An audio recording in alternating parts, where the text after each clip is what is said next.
Hello student, स्वागत है आप सभी का एग्जाम फ्रेंड 365 में। तो आज हम लोग जो है मैथमेटिक्स के बहुविकल्पी प्रश्नों में त्रिभुज यानी कि जो चैप्टर हमारा है त्रिभुज, उस त्रिभुज से यानी कि सारे बहुविकल्पी प्रश्नों को आज इस वीडियो में हम लोग कवर कर लेंगे। इस प्रश्न यानी कि इस चैप्टर से जो प्रश्न पूछे गए हैं बहुत ही कम प्रश्न हैं और एक ही वीडियो में यानी कि इस चैप्टर से जितने प्रश्न हैं सभी को हम लोग कवर कर लेंगे। तो इस वीडियो के लास्ट तक बने रहिए। इस चैप्टर से निश्चित रूप से अगर इसमें ज्यादा जो है ना क्वेश्चन जो है आकृति पे ही लग जाते हैं, तो आकृति देकर इसमें आपसे प्रश्न पूछे जाते हैं, तो आप जो है निश्चित रूप से जो है अगर पूरा बने रहेंगे तो ये क्वेश्चन आपको कंप्लीट हो जाएंगे। तो जैसा देख पा रहे हैं पहला क्वेश्चन हम लोग लिखे हुए हैं, लिखा है दो आकृतियां जिनके आकार समान हो परंतु माप आवश्यक रूप से समान न हो कहलाती हैं। तो मैं जब आपको त्रिभुज यानी कि जब चैप्टर पढ़ाया था तो उसमें समरूपता की कसौटी पे मैं बताया था कि जब दो आकृतियां बिल्कुल यानी कि आकार में क्या हो बिल्कुल समान दिखे लेकिन माप में उनमें अगर भिन्नताएं आती हैं और समानताएं आती हैं तो दोनों आकृतियों को हम लोग क्या कहते हैं, समरूप आकृति कहते हैं। लेकिन अगर दोनों आकृति बराबर है, आकार में भी बराबर है और माप में भी बराबर है, तो उसे हम लोग क्या कहते हैं, सर्वांगसम कहते हैं। तो यहाँ पे जो हमारा आंसर है, यहाँ पे दो आकृतियां हैं जिनके आकार समान है परंतु माप क्या है, आवश्यक रूप से समान न हो कहलाती हैं। क्या कहलाती हैं? समरूप आकृतियां कहलाती हैं। तो ये जो है ऑप्शन आपका रहेगा उत्तर आपका रहेगा बी, समरूप आकृति। क्या रहेगा? समरूप आकृतियां। तो समरूप आकृतियां का सबसे बढ़िया एग्जांपल मैं दिया था, जैसे कि दो लाइफ बॉय साबुन है, एक 10 रुपए वाला और एक 5 रुपए वाला। तो 5 रुपए वाला छोटा रहेगा और 10 वाला क्या रहेगा, बड़ा रहेगा। माप में दोनों बराबर नहीं रहेंगे। 5 वाला जो है 5 रुपए वाला साबुन आपका छोटा साइज में रहेगा माप में, और 10 रुपए वाला साबुन जो है उससे बड़ा माप में रहेगा। तो दोनों का माप क्या है, भिन्न है। माप समान आवश्यक रूप से समान नहीं है लेकिन उनका आकार एक जैसा है। दोनों को अगर रखा जाए तो दोनों का आकार एक जैसा लगेगा। तो उन दोनों साबुन को हम लोग क्या कहेंगे, 5 वाले को 10 वाले को हम लोग समरूप कहेंगे, क्योंकि वो एक ही रूप के हैं इसलिए उनको क्या कहेंगे, हम लोग समरूप कहेंगे। लेकिन अगर 10 रुपया वाला और 10 रुपया वाला दोनों एक साथ रख दिया जाए तो उसे समरूप भी कहेंगे और सर्वांगसम भी कहेंगे, क्योंकि उसके सभी अंग क्या होंगे, माप के रूप में बराबर होंगे। तो यहाँ पे आपका ये समरूप आकृतियां हैं, क्योंकि यहाँ पे बताया गया परंतु माप आवश्यक रूप से समान ना हो। तो अगर माप जो है आवश्यक रूप से समान नहीं है तो समरूप आकृति हो जाएगी। अगले क्वेश्चन को देखेंगे। ये प्रश्न आपका 2023 में पूछा गया, दोनों प्रश्नों को 2023 में पूछा गया है। यहाँ पे नेक्स्ट क्वेश्चन को देखिए, लिखा है यदि किसी त्रिभुज की भुजाएं 3 सेमी, 4 सेमी, 5 सेमी हो तो वह त्रिभुज होगा। तो त्रिभुज की 3 भुजा दी गई है तो वो त्रिभुज आपसे पूछा गया है। तो पहला ऑप्शन लिखा है समकोण त्रिभुज, फिर न्यून कोण। तो न्यून कोण तो हो नहीं सकता, न्यून कोण आप नहीं बता सकते जब तक कि त्रिभुज का कोण न दिया गया हो। तो उसे आप न्यून कोणी है कि अधिक कोणी है ये आप नहीं बता सकते हैं। और त्रिभुज जो है संभव नहीं, अधिक कोणी अभी नहीं हम संभव कर सकते, यानी कि अधिक कोण है कि नहीं। तो ये कोण दिया रहता है तब हम बता पाएंगे कि त्रिभुज जो है मतलब न्यून कोण है या अधिक कोण है। तो यहाँ पे कोण दिया नहीं, भुजाओं मतलब त्रिभुज की भुजा दी गई है। तो यहाँ पे त्रिभुज संभव नहीं है। तो त्रिभुज संभव कब नहीं होता है, जब दो भुजाओं का योग तीसरी भुजा से बड़ा ना हो तो त्रिभुज संभव नहीं होता। ये भी बात मैं आपको बता चुका हूं। तो यहाँ पे देख रहे हैं 3 4 क्या हो जाएगा, 7 हो जाएगा, 5 से बड़ा है। 4 और 5 क्या हो जाएगा, 9 हो जाएगा। 3 से बड़ा है, 3 और 5 क्या हो जाएगा, 8 हो जाएगा। तो 4 से बड़ा है। तो यहाँ पे देख रहे हैं तीनों स्थिति में दो भुजाओं का योग तीसरी भुजा से सदैव क्या है, बड़ा है, इसलिए त्रिभुज संभव है। तो ये आपका त्रिभुज संभव है, यानी कि त्रिभुज तो संभव है। लेकिन आपसे पूछा है कि कौन सा त्रिभुज है। यहाँ पे अगर आप त्रिभुज संभव है वहां पे लगा देंगे ना तो ये आपका गलत हो जाएगा। पहले एक बार आप चेक कर लीजिए कहीं भी त्रिभुज समकोण तो नहीं है। तो अगर समकोण होगा तो जो बड़ी भुजा होगी वो कर्ण होगी, और कर्ण का वर्ग जो है कर्ण का जो वर्ग होता है लंब का वर्ग और धन आधार के वर्ग दोनों के योगफल के बराबर होता है। यानी कि कर्ण का जो वर्ग है बराबर होता है किसके, लंब के वर्ग और धन आधार के वर्ग, दोनों के वर्गों के योगफल के क्या होता है, बराबर होता है। पाइथागोरस पर में आप पढ़े होंगे, छोटे क्लास में भी पढ़े होंगे। तो जो सबसे समकोण अगर त्रिभुज होगा तो जो सबसे बड़ी भुजा होती है वो क्या होती है, कर्ण होती है। तो इस त्रिभुज की जो सबसे बड़ी भुजा है वो क्या है, 5। तो 5 का वर्ग कर दीजिए और यहाँ पे क्या कर दीजिए, 3 का वर्ग धन 4 का वर्ग, ये दोनों पक्ष बराबर हो जाएंगे तो सही है। तो ये 5 का वर्ग 25 हो जाएगा, 3 का वर्ग 9 हो जाएगा, 4 का वर्ग 16 हो जाएगा। तो 25 बराबर 25, यानी कि ये समकोण पाइथागोरस प्रमेय को क्या कर रहा है, संतुष्ट कर रहा है। तो इसका मतलब हम कह सकते हैं कि समकोण त्रिभुज है। तो ऑप्शन नंबर हमारा क्या हो जाएगा, ए सही हो जाएगा। त्रिभुज तो संभव है लेकिन समकोण त्रिभुज भी है। लेकिन इसमें प्रश्न में आपसे पूछा गया है कि तो वह त्रिभुज होगा, तो कौन सा त्रिभुज होगा, समकोण त्रिभुज होगा। यहाँ पे केवल कहा गया त्रिभुज संभव नहीं है, तो यहाँ पे त्रिभुज आपका संभव है। तो इस तरह से उत्तर हमारा हो जाएगा ए, समकोण, समकोण त्रिभुज। बात आपको समझ में आ गई होगी। इन दोनों प्रश्नों को आप चाहे तो स्क्रीनशॉट ले लें या इसको समझ लें। अगले प्रश्न पे हम लोग चलते हैं। अगला प्रश्न आपके बोर्ड पे नोट हो गया है, इसका आंसर हम लोग देखेंगे। तो पहला प्रश्न यानी कि लिखा गया है त्रिभुज ABC में यदि AB बराबर 6, करड़ी में 3 सेमी, AC बराबर 12 सेमी तथा BC बराबर 6 सेमी तो कोण B का मान है। यानी कि एक त्रिभुज हमें बनाना पड़ेगा, त्रिभुज ABC। तो हम लोग बना लेंगे त्रिभुज ABC, ABC एक त्रिभुज हम बना लिए। अब इस त्रिभुज में कहा है कि AB बराबर 6 करड़ी में, AB आपका ये है 6 करड़ी में 3 सेमी है, ठीक। AC का मान ये है कितना है 12 सेमी, फिर उसके बाद 6 सेमी किसका मान है BC का, BC का मान 6 सेमी।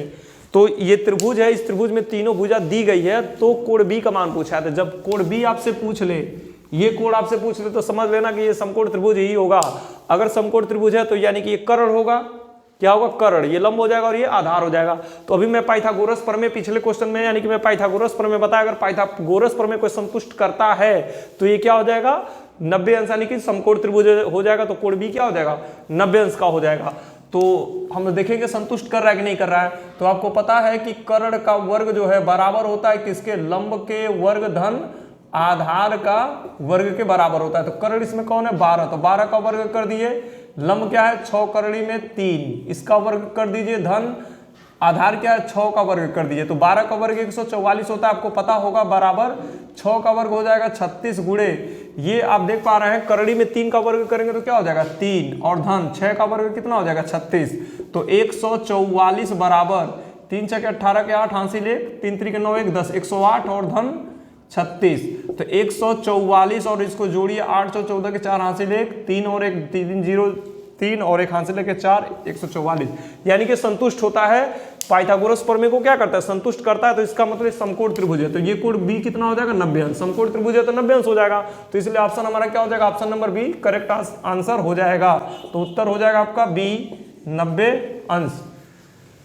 इसे आप जो है अगर किसी बच्चों को लग रहा है बहुत तेज बताए हैं तो स्लो मतलब वीडियो को पीछे करके आप देख लेना, समझ लेना, क्योंकि हमें आज ज्यादा से ज्यादा क्वेश्चन को अटेम्प्ट करना है, इसलिए मैं जल्दी जल्दी आपको समझा रहा हूं। तो कभी भी जब आपको तीनों भुजा दिया गया हो और त्रिभुज पूछे कि ये त्रिभुज किस प्रकार का है या इस कोण का मान क्या होगा, तो आप समकोण त्रिभुज ही लगा देना, यानी कि मान लेना। तो यहाँ पे पाइथागोरस प्रमेय को संतुष्ट करके देख लेना, अगर हो रहा है तो समकोण त्रिभुज हो जाएगा। चलिए अगले क्वेश्चन को देखेंगे। तो अगले क्वेश्चन को तो ऑप्शन हमने लिखा ही नहीं है, ऑप्शन इसका क्या दिया है, ऑप्शन इसका दिया है 1 2 3 1 3। ऑप्शन नंबर ये है इसका 1 संबंधे 2, 1 संबंधे 3 और सी ऑप्शन। डी ऑप्शन क्या दिया इसको हम लोग देख लेते हैं। 1 संबंधे 3, 1 4 2 3, 1 संबंधे 4 2 संबंधे 3, ये आपका ऑप्शन है।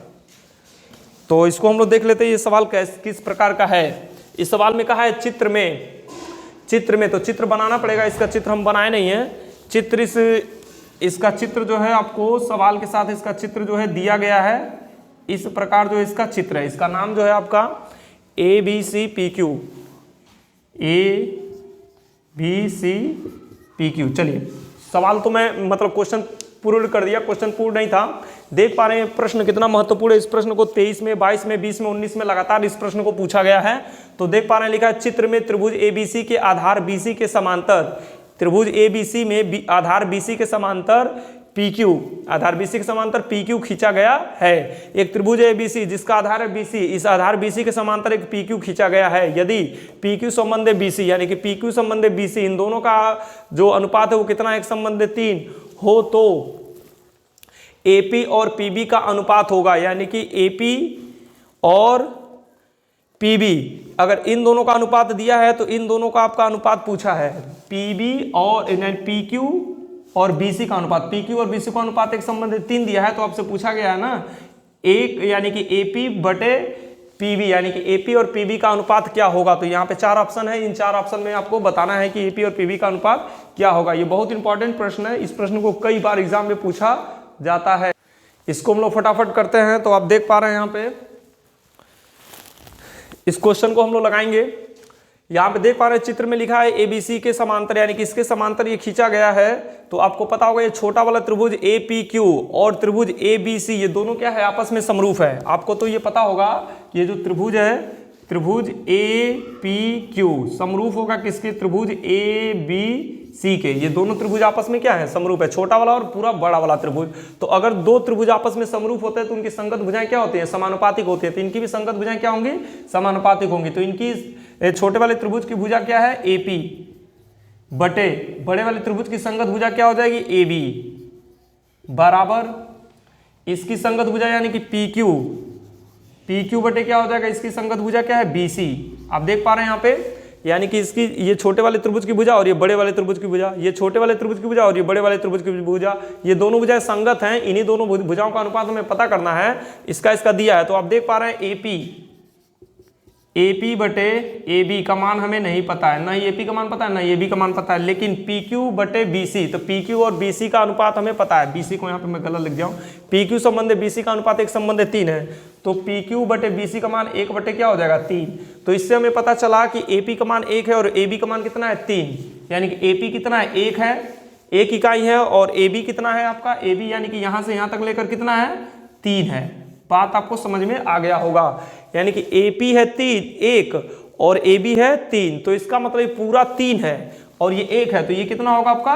2 होगा। बात को समझना, यहाँ पे ये आपका 1 इकाई है और पूरा कितना है? 3 इकाई। तो पूरे में से यानी कि 1 इकाई को घटा देंगे तो कितना बचेगा? 2 इकाई बचेगा। तो 1 होगा, ये कितना होगा? 2 इकाई होगा। तो अनुपात क्या बन रहा है? 1 संबंधे 2। तो 1 संबंधे 2 कहाँ पर है? ये वाला ऑप्शन हमारा उत्तर जो है आपका ए वाला सही है। 1 संबंधे 2। ये जो है इसको लगाया जाता है। अगर वर्णनात्मक में है तो हम ये रूल नहीं लगा सकते हैं, लेकिन ऐसे आप समझ जाएं, इस तरह से दिया हो तो ऐसे हम लोग बहुविकल्पी का जो है जल्दीबाजी में ऐसे हम लोग कर सकते हैं। तो अगले क्वेश्चन को देखेंगे हम लोग। तो अगले प्रश्नों को हम लोग देखेंगे फटाफट बिना समय गवाए। जो है इन सभी प्रश्नों पर हम लोग चर्चा करते हैं। तो ये प्रश्न जो है आपका 2023 में पूछा गया, ऊपर वाला लिखा है, दिए गए चित्र में त्रिभुज एबीसी के आधार बीसी के समांतर रेखाखंड डीई खींचा गया है। यानी कि चित्र जो है एबीसी है, इसमें आधार बीसी के समांतर जो है डीई एक रेखाखंड खींचा गया है। यदि डीबी बराबर 7.2, यानी कि डीबी बराबर कितना दिया है? 7.2 सेमी। फिर ए बराबर 1.8 सेमी, यानी कि ए का मान कितना दिया है? 1.8 सेमी। फिर EC बराबर 5.4 सेमी। EC कहाँ पर है? EC बराबर 5.4 सेमी। तो AD का मान होगा, यानी कि AD का मान पूछा गया आपसे, ये AD कितना होगा? तो आपको थेल्स प्रमेय हम पढ़ाए हैं, थेल्स प्रमेय यानी कि उसको सिद्ध भी करवाए हैं, आपको पता होगा। जो थेल्स प्रमेय जानते हैं कि अगर किसी त्रिभुज में किसी एक भुजा के समांतर खींची गई समांतर रेखाएं अन्य 2 भुजाओं को समान अनुपात में क्या करते हैं? विभाजित करती है। ये हमारा थेल्स प्रमेय है। तो यहाँ पे समान अनुपात में अगर विभाजित होती है तो इतना बटे इतना और इतना बटे इतना होना चाहिए। तो आप जानते हैं थेल्स प्रमेय के अनुसार AD बटे क्या हो जाएगा? DB बराबर होगा AE बटे EC के, यानी कि इतना बटे इतना बराबर होगा किसके? इतना बटे इतना के। तो AD का मान हमें नहीं पता है, छोड़ देंगे। AD का मान ही तो ज्ञात करना है। DB का मान दिया 7.2 बराबर AE का मान है 1.8 और EC का मान है 5.4। अब इसका तिर्यक गुणा कराएंगे तो AD बराबर 1.8 बाई 5.4 इंटू ये जाएगा तो आपका ऊपर जाएगा 7.2। तो AD बराबर हो जाएगा आपका AD बराबर 18/54, यानी कि एक स्थान दशमलव दोनों दशमलव हट जाएगा। इसको हम लोग लिख सकते हैं 72/10। एक दशमलव हटाएंगे तो इसकी नीचे हम लोग बढ़ा लेंगे। तो इसको काटेंगे 18 कम 18, 18 तिया 54, 3 बार में 3 से इसको काटेंगे, 3 एकम 3 और ये 3 से कटे 3 दूनी 6 और 3 छक्के 3 चौके 12, 24, यानी कि हो रहा है आपका 24/10। इसको हम लिख सकते हैं 2.4। तो 2.4 कौन सा है? Option number C. ये वाला ऑप्शन नंबर सी जो है आपका करेक्ट ऑप्शन होगा। तो ऑप्शन सी हो जाएगा आपका 2.4 सेमी। तो इस तरह से ये क्वेश्चन आपको थेल्स प्रमेय के अनुसार ये क्वेश्चन हम लोग सॉल्व कर दिए। ये क्वेश्चन काफी पूछा जाता है, ये आसान प्रश्न है, इसको आप समझ सकते हैं। नेक्स्ट क्वेश्चन जो है अगला क्वेश्चन देखेंगे हम लोग। लिखा है चित्र में AB 3 सेमी, AC बराबर 6 सेमी, BD बराबर 2 सेमी और CD बराबर 4 सेमी। तो आपका कोण BAD और त्रिभुज कोण CAD का अनुपात होगा। ये क्वेश्चन बहुत ही बेहतरीन है, देखेंगे जिसका जिसका जितना मान दिया उतना मान हम लोग रख लेते हैं। तो ए बी का मान दिया है 3 सेमी, कहाँ पर ए बी देख सकते हैं 3 सेमी, फिर उसके बाद ए सी 6 सेमी, ये ए सी का मान 6 सेमी, बी डी का मान 2 सेमी और सी डी का मान कितना है 4 सेमी। तो यहाँ पे देख पा रहे हैं एक त्रिभुज है, उस त्रिभुज में यानी कि ए डी एक रेखाखंड है। अब आगे आपसे कहा गया कि कोण बी ए डी कहाँ पर है, बी ए डी यानी कि ये वाला कोण बी ए डी, फिर उसके बाद कोण सी ए डी यानी कि सी ए डी ये वाला कोण, इन दोनों कोणों का हमें अनुपात बताना, इन दोनों कोणों का अनुपात क्या होगा। तो इन दोनों कोणों का अनुपात कौन कौन से कोण है, एक ये वाला कोण और एक ये वाला कोण, इन दोनों कोणों का हमें अनुपात बताना है। तो हम देख रहे हैं ये कि ये जो है इसका ये दोनों भुजाएं क्या है, समान मतलब समरूप भुजाएं हैं। कैसे समरूप भुजाएं हैं, क्योंकि इनकी संगत भुजाएं क्या है, समानुपातिक है। ये प्रश्न में बता रहा है कि चित्र में जो है इतना इतना दिया गया है, तो इस सब हमने लिख लिया है। फिर ये दोनों संगत भुजाएं क्या है, यानी कि अनुपातिक है, और बीच वाली जो भुजा क्या है, समानुपात मतलब उभयनिष्ठ भुजा है। देख पा रहे हैं आप, जैसे कि ए बी जो है संगत भुजा है किसके, ए सी के। तो ए बी बटे ए सी बराबर है किसके, बी डी बटे सी डी के, यानी कि बी डी बटे सी डी, ये दोनों आपस में बराबर है। आप देख सकते हैं ए बी का मान कितना है, और उसके बाद से ए डी बटे ए डी ले लीजिए, क्या ले लीजिए, ए डी बटे ए डी, ए डी बटे ए डी ले लीजिए। ए डी उभयनिष्ठ है ना, इस त्रिभुज का भी भुजा ए डी है, इस त्रिभुज का भी भुजा ए डी है। तो तीनों संगत भुजाएं क्या है, समानुपातिक होने। ए बी का मान आप देख पा रहे हैं कितना है 3, ए सी का मान आप देख पा रहे हैं कितना है 6, बी डी का मान देख पा रहे हैं 2 है, सी डी का मान कितना है आपका, सी डी का मान है, सी डी का मान कितना है, ये है, सी डी का मान कितना है 4, ठीक है। ए डी बराबर ए डी अभी मत लीजिए, ए डी बराबर ए डी तो समानुपातिक है, ठीक है, तो इसलिए इनको छोड़ दीजिए। ए डी बराबर ए डी, इनको जो है हम लोग छोड़ देंगे। तो इनको देखें समानुपातिक, 3 से कटेगा एक बार में, 3 से कटेगा 2 बार में, 2 से कटेगा एक बार में, 2 से कटेगा 2 बार में, तो 1/2 बराबर 1/2, दोनों बराबर आ रहे हैं, तो इसका मतलब समानुपातिक है। जब ये समानुपातिक हैं तो ये कोण दोनों आपस में क्या होंगे, समानुपातिक अगर आकृतियां होती है तो उनके कोण संगत कोण क्या होते हैं, बराबर होते हैं। तो ये कोण इस कोण के क्या होगा, बराबर होगा। जब बराबर होगा तो उसका अनुपात भी क्या होगा, 1:1 आएगा। कोई भी बराबर राशि का अनुपात क्या होता है, 1:1 होता है। तो इसका ऑप्शन नंबर हो जाएगा बी। उत्तर हम लोग लिख लेंगे, उत्तर क्या हो जाएगा, बी 1 संबंधे 1, 1 संबंधे 1 हो जाएगा, 1 संबंधे 1 हो जाएगा। तो इस तरह से ये क्वेश्चन आपका कंप्लीट हुआ। अगले क्वेश्चन को हम लोग देखेंगे, फटाफट जल्दी उसको लगाया जाए। चलिए अगले प्रश्न को हम लोग देख लेते हैं। इन प्रश्नों का आंसर क्या होने वाला है, तो जो ऊपर वाला प्रश्न है लिखा है चित्र में डी ई समानांतर बी सी, यानी कि डी ई समानांतर है किसके, बी सी के, ठीक।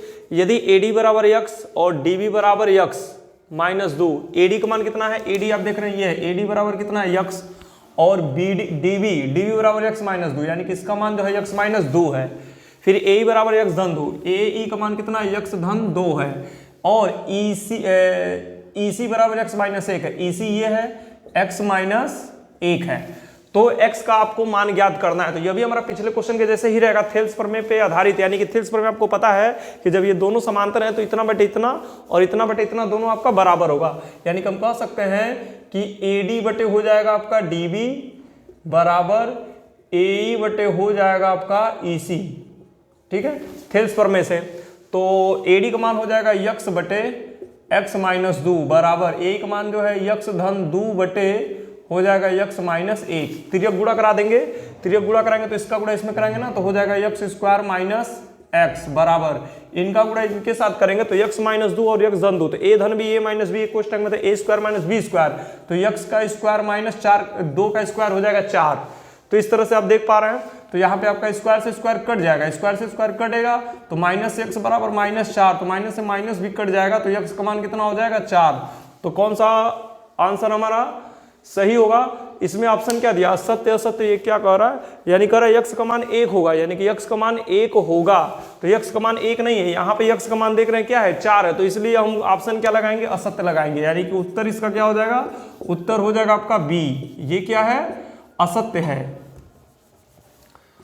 असत्य है। क्यों असत्य है? क्योंकि प्रश्न में बोला है कि यक्स का मान 1 होगा। यक्स का मान 1 नहीं, यक्स का मान क्या होगा? 4 होगा। आप देख पा रहे हैं ये क्या है? असत्य हो चुका है, यक्स का मान 4 होगा। ठीक है, सही है प्रश्न हम लोग का। अगले क्वेश्चन को देखते हैं। नीचे वाला जो क्वेश्चन दिया है, लिखा है दिए गए चित्र में यदि AD बराबर यक्स धन 3, यहाँ पे दे दिया है यक्स धन 3, और AE का मान यक्स दिया है, DB का मान 3 यक्स धन -24 है, और इसका मान कितना दिया? 3 यक्स धन 4 दिया है। तो कहा है और DE समानांतर BC है, तो यहाँ पे DE समानांतर क्या है? BC। इसी सवाल के जैसे हमारा हो गया, तो यक्स का मान होगा। इसमें जो है यक्स का मान पूछा है, सेम टू सेम जैसे इस सवाल को किए उसी तरह से इसको भी हम लोग करेंगे। इसमें भी थिल्स प्रमेय लगेगा, इतना बटे इतना और इतना बटे इतना, क्योंकि इसमें ये दोनों आपस में क्या है? समांतर है। तो समांतर है, तो यहाँ पर भी थिल्स प्रमेय लगाएंगे। तो हम लोग डायरेक्ट इसको करने वाले हैं इतना बटे इतना, यानी कि ये क्या है?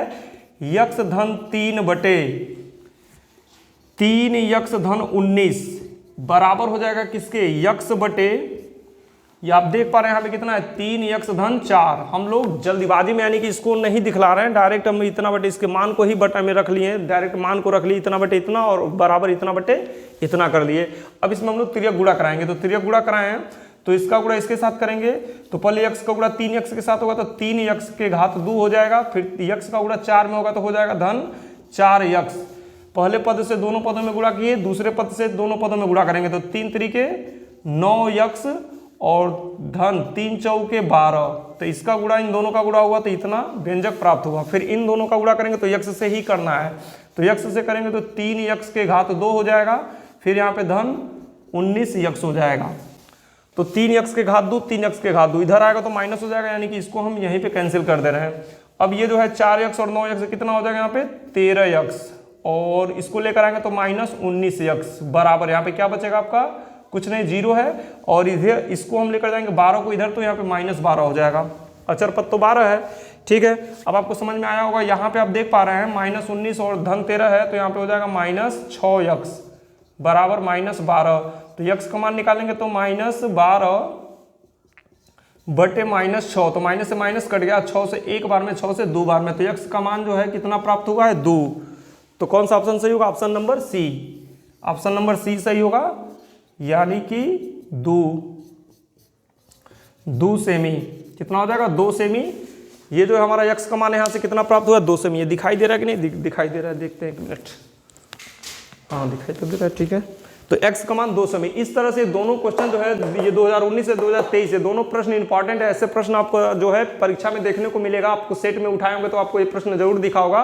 3 क्वेश्चनों को जो है बहुविकल्पी के रूप में ऐसे सॉल्व करते हैं। और वर्णात्मक में अगर आपको देखना है तो आप जाएं प्लेलिस्ट में और इस चैप्टर को, त्रिभुज वाले चैप्टर को निकालें। समरूप उसमें बहुत अच्छे से पढ़ाए हैं, तो उसको आप वहाँ पे देख सकते हैं। वर्णात्मक में कैसे इसको सॉल्व किया जाता है वहाँ पे बाकायदे, यानी कि बिल्कुल इस थ्योरी को, यानी कि जो थेल्स प्रमेय है और समरूपता की कसौटी है, उस थ्योरी को बिल्कुल एकदम इजीली जो है समझाया गया है। और थेल्स प्रमेय तो निश्चित रूप से आपको परीक्षा में आपसे पूछा जाएगा, तो उसको आप ध्यान में रखें। बस आज का वीडियो हम लोग इतना ही तक रखते हैं।